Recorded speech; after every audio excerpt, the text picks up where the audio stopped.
A $250,000 bond, home confinement, and a judge who's had enough. This courtroom just became ground zero for a powerful lesson on the deadly cost of drunk driving. What happened next stunned everyone in the room. Really? I just filed a revoke and raise. He picked up a murder charge. Yeah. Yes, sir. Wow. This last week. This is the young guy that, So, he is, how old is this kid? What happened? 17. 17? He picked up a murder case. What happened? From my understanding, it was a weed deal gone wrong. Oh, I read about this. Right.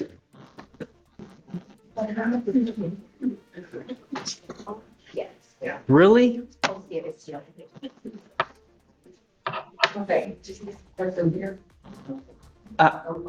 I'm so disappointed, Mr. Jones. I can't tell you how disappointed I am, you know?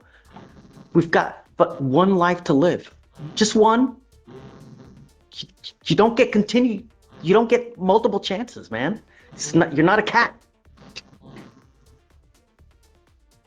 I'm bringing you out here because we're talking about you, and it's only fair that you hear what's going on.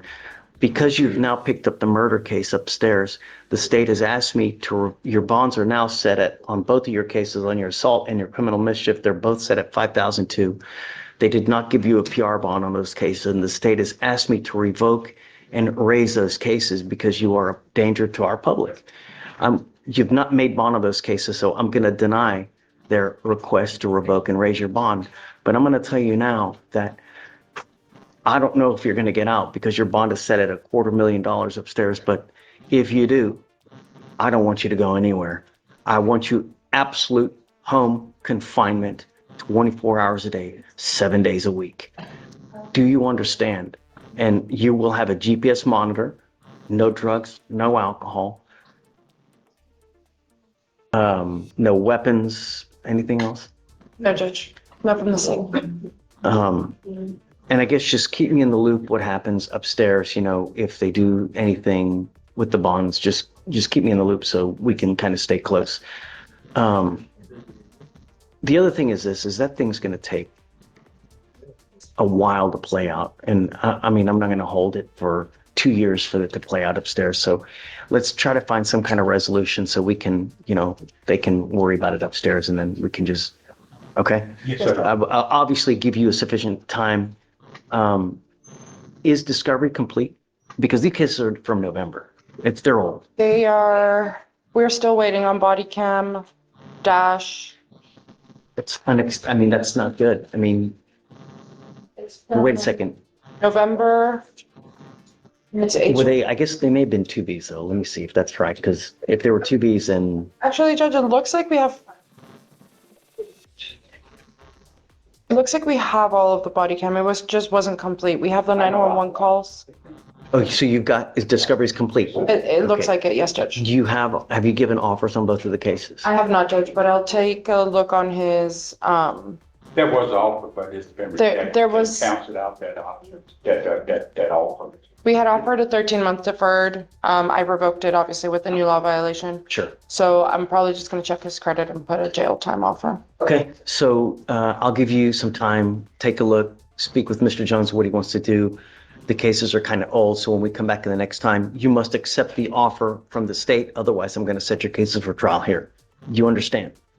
Okay, man. But Judge, in all honesty, I can let him know right now, considering that he has a murder case, I would be reluctant to plead him guilty to an assault case because that could be used in punishment.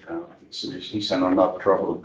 We may as well set for trial if there's not going to be a dismissal on this case. I'll speak to the felony. I mean, Sure. the murder was just filed a couple of days ago, so I'll speak to the felony, see what the CW wants on the assault. So let's set it a week And out. look at it. Talk to felony, Yes, see Judge. what they want. In a week, we can set it. Yes, sir. Yeah? Okay. All right. Good luck, guys. Does he have any prior DWIs, Alex? Do you know if he has any prior DWIs? Okay. No, Judge. I'll run his full NCIC if you'd like. Please, Yes, you Judge. need to understand that DWIs are big business in Texas, you know? Watch the news. Every single day, someone dies from a DWI. That's why they have made the penalty so darn severe. A third DWI, you're looking at prison up to minimum 2 years in prison, a maximum of 10 years in prison. What you're doing is you're pleading guilty to this offense. The DWI is going to go on your record. It will be there for the rest of your life. And what you need to understand is that whenever you get pulled over now in the future, first thing an officer does is they're going to look at your record. If they see that you have a prior DWI, a prior PCS, and they come up to you and they smell alcohol, they smell any kind of funky smell, what do you think they're going to do? Take me out of the car. No, not just take you out of the car. Take me to jail. Probably so. From now on, you're facing a minimum of 30 days in jail for any new cases that you pick up. No more proverbial slaps on the wrist. Do you understand? Yes, sir. If I were you, even if you have had a sip of alcohol, I wouldn't get into a car. It's a humongous risk that you're taking. You understand? What you have worked out is 180 days in jail to be probated for 1 year. As part of the conditions for you to complete this probation successfully, you must do a DWI education class, 2 victim impact panels. You must also do what's called a TRAS. This is an evaluation to see what conditions you may need. They assess other conditions like, supportive outpatient treatment, intensive outpatient treatment. You must also fulfill those as well. No drugs, no alcohol, guardian interlock. No breath test refusal. What that means is that if you're pulled over in a car, an officer asks you to submit a breath test, you must do it while you're on this probation. If you don't do it, you're in violation. If you violate this, I'm going to issue a warrant for your arrest. I'm going to put you in jail. I'm going to bring you back out. We're going to talk if you violated your probation. If you do, you're looking at 180 days in jail. Do you understand? And so it would also be a minimum of 30 days, and we discussed that. On this case, it would be a 30-day minimum. So he's doing 30 days as a condition. Sorry, we're pleading to Say it again?